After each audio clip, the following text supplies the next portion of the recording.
Hello student आज जो हम पढ़ने चल रहे हैं वो आपकी नीट की क्लास स्टार्ट होने चल रही है।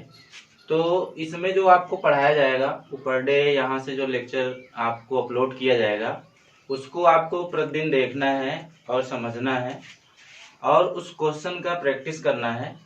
और यहाँ पे हम जो 11th स्टूडेंट के चैप्टर नंबर 1 से स्टार्ट करेंगे और इसमें जो क्वेश्चन आपको दिया जाएगा वो वही क्वेश्चन होगा, वही क्वेश्चन समझाया जाएगा जो नीट के पेपर के लिए वो रिस्पॉन्सिबल होगा। इसमें हम ज़्यादा बेसिकली नहीं पढ़ेंगे, हम केवल उसी क्वेश्चन को पढ़ेंगे जो क्वेश्चन नीट में आते हैं। तो इस लेसन में जो चैप्टर नंबर 1 है यहाँ पे 11th स्टैंडर्ड में चैप्टर नंबर 1 जो है द लिविंग वर्ड है, द लिविंग वर्ड। अब देखिए जो ये द लिविंग वर्ड है यहाँ पे जो लेसन नंबर 1 से क्वेश्चन पूछा जाता है उसमें तो कई ऐसे टॉपिक होते हैं, लेकिन यहाँ पे जो दी लिविंग वर्ड का जो लेसन नंबर 1 है यहाँ पे 11th स्टैंडर्ड का, यहाँ से 5 ऐसे टॉपिक हैं जो आपके वहां से क्वेश्चन पूछे जाते हैं। तो वो 5 टॉपिक क्या है आपको पीछे जब क्लास पढ़ाई जा रही थी तो उसमें जो है इसको बताया भी गया था।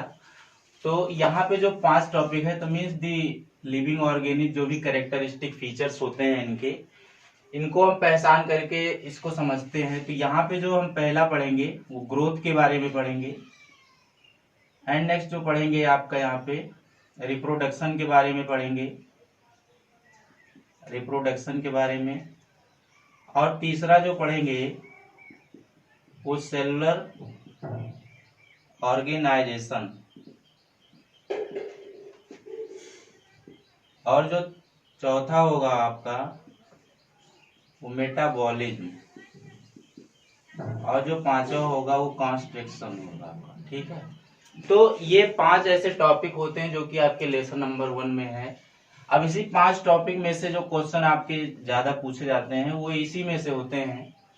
अब देखिए यहाँ पे हम एक एक को करके समझेंगे, इनको हम बेसिकली नहीं पढ़ेंगे, इसमें क्या पूछे जाते हैं ग्रोथ में और रिप्रोडक्शन में, cellular organisation, metabolism and construction में जो होते हैं, इसमें हम उसी टॉपिक के बारे में बात करेंगे जो आपके क्वेश्चन जो है आते हैं। अब यहाँ पे जो है आपका अगर हम ग्रोथ के बारे में पढ़ें तो जितने भी लिविंग ऑर्गेनिज्म होते हैं उनके शरीर में जो भी ग्रोथ होती है, मीन्स उनके जो हाइट में चेंजिंग होती है, उनके जो बॉडी पार्ट में चेंजिंग होती है, सारी चीजें आपको बताई गई थी। अब देखिए यहाँ से जो क्वेश्चन पूछा जाता है कि ग्रोथ कौन सी ऐसी प्रोसेस है। तो ग्रोथ जो होती है आपको बताया भी गया था वो इरेवर्सिबल प्रोसेस होती है।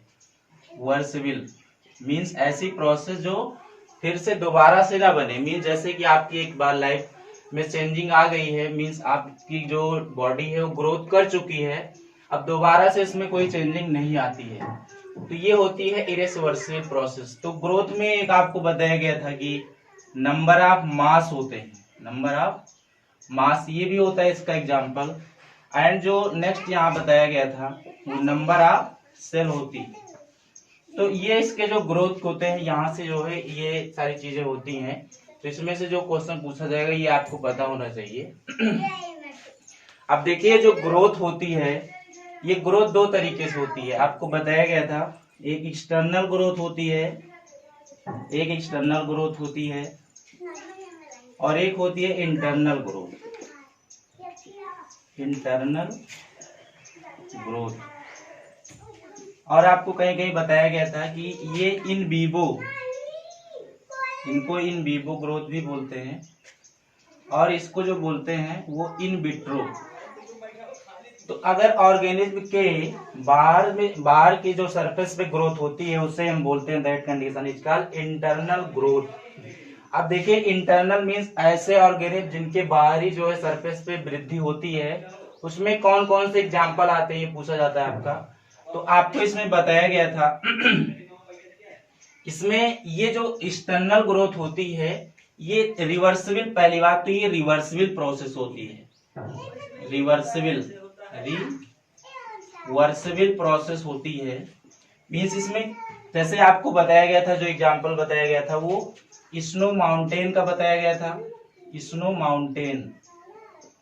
स्नो माउंटेन, क्योंकि जो स्नो माउंटेन होता है इसका जो टेम्परेचर होता है वो घटता बढ़ता रहता है। मीन्स जो हिमपात होते हैं, हिमपात पर्वत जो होते हैं, जैसे आज यहाँ जो टॉप मीन्स इसका जो टेम्परेचर 40 है तो आगे बढ़ भी सकता है। तो यहाँ पे एक्सटर्नल ग्रोथ में इन विवो जो ग्रोथ होती है, यहाँ जो एग्जाम्पल पूछा जाता है आपको पता होना चाहिए। पहली बात तो ये रिवर्सिबल प्रोसेस होती है जो कि बदल सकती है, और जो बदले ना दोबारा से वो क्या है, इरिवर्सिबल प्रोसेस होती है। इसका जो एग्जाम्पल होता है वो स्नो माउंटेन होता है। क्या होता है? स्नो माउंटेन होता है। यहाँ रॉक्स भी आ सकते हैं आपके, एंड यहाँ पे सेडिमेंटेशन।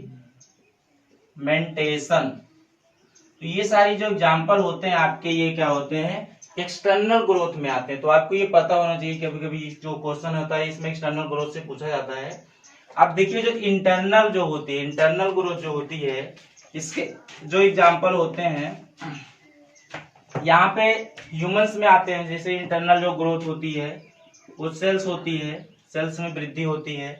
एंड हम कह सकते हैं कि number of mass, number of mass. तो ये सारी चीजें जो होती हैं वो इंटरनल ग्रोथ में होती है। तो ये पूरा आपका क्या था, ग्रोथ से जो क्वेश्चन पूछा जाता है वो इस तरीके से पूछा जाता है कि ग्रोथ कौन सी प्रोसेस होती है। तो ग्रोथ ये होती है इरिवर्सिबल प्रोसेस, जिनमें नंबर ऑफ मास होते हैं, नंबर ऑफ सेल होते हैं। अब देखिए जो ग्रोथ होती है, ये ग्रोथ दो तरीके की होती है। पहली बात तो ये क्या होता है, एक्सटर्नल ग्रोथ होती है, और दूसरा जो होती है वो इंटरनल ग्रोथ होती है। अब एक्सटर्नल ग्रोथ को हम इन विवो भी बोलते हैं, एंड इंटरनल ग्रोथ को क्या बोलते हैं, इन विट्रो।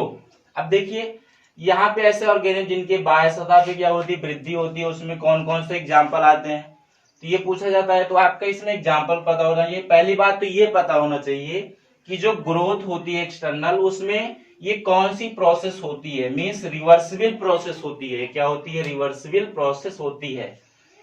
अब देखिए इसमें जो दूसरा एग्जाम्पल आपको बताया गया वो स्नो माउंटेन का बताया गया, एंड नेक्स्ट जो यहाँ बताया गया रॉक्स, एंड जो यहाँ पे नेक्स्ट आपका है वो सेडिमेंटेशन होता है। तो ये पूरा क्या होता है, आपका एक्सटर्नल ग्रोथ में आती है। अब देखिए जो इंटरनल ग्रोथ होती है, मीन्स जो आंतरिक वृद्धि होती है, इसमें ऐसे ऑर्गेनिज्म जिनके अंदर में वृद्धि होती है, उसमें कौन कौन से ऐसी वृद्धि होती है, तो इसमें सेल्स होते हैं, नंबर ऑफ मास होते हैं, ठीक है, नंबर ऑफ सेल होती हैं। अब देखिए ये जो कैरेक्टरिस्टिक फीचर्स है द लिविंग ऑर्गेनिज्म में, इसमें जो दूसरा आपको बताया गया था वो है आपका रिप्रोडक्शन।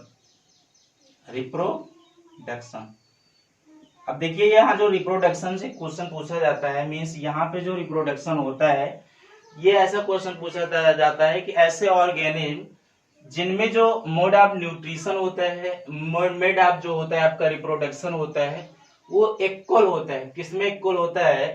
तो यहाँ पे जो ऑर्गेनिज्म होते हैं, मीन्स इसमें ऐसे कौन से जीवधारी होते हैं जिनका मेड ऑफ न्यूट्रिशन जो होता है, या जो होता है मेड ऑफ सेल डिवीजन जो होता है, और मेड ऑफ रिप्रोडक्शन जो होता है। तो यहाँ पे किसका किसका समान होता है? पहली बात तो उनके समान होते हैं ऐसे ऑर्गेनिज्म जो क्या होते हैं, यूनिसेलुलर होते हैं। क्या होते हैं? यूनिसेलुलर होते हैं। उनके क्या होते हैं, ये सारी चीजें समान होती हैं।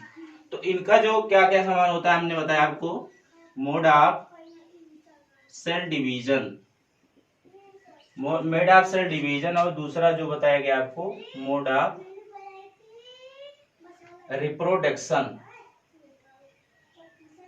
तो किसका समान होता है, मींस ऐसे ऑर्गेनिज्म जो कि यूनिसेलुलर होते हैं, उनका जो मोड ऑफ सेल डिवीजन होता है, वो मोड ऑफ रिप्रोडक्शन किसके समान होता है? तो यहाँ पे जो मोड ऑफ रिप्रोडक्शन होगा वो समान होगा, इक्वल होगा किसके? मोड ऑफ सेल डिवीजन के। सेल डिवीजन की, सेल डिवीजन की अगर हम बात करें तो माइटोसिस एंड मियोसिस की हम बात करते हैं।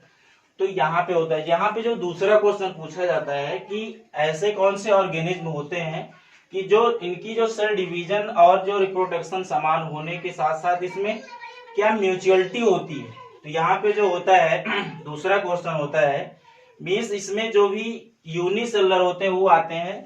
ये क्या क्या होते हैं, ये लोअर ऑर्गेनिज्म होते हैं। क्या होते हैं? लोअर ऑर्गेनिज्म होते हैं। अब जो हाइयर ऑर्गेनिज्म आते हैं, मीन्स जो हाइयर ऑर्गेनिज्म आते हैं उसमें हम सब लोग आते हैं। क्या होते हैं? हम सब लोग आते हैं। क्योंकि जो नंबर ऑफ सेल्स होती है वो हमारे शरीर में क्या होती है, वो इंक्रीजिंग स्टेज में होती है, मीन्स ज्यादा नंबर में क्या होती है, उपलब्ध होती हैं।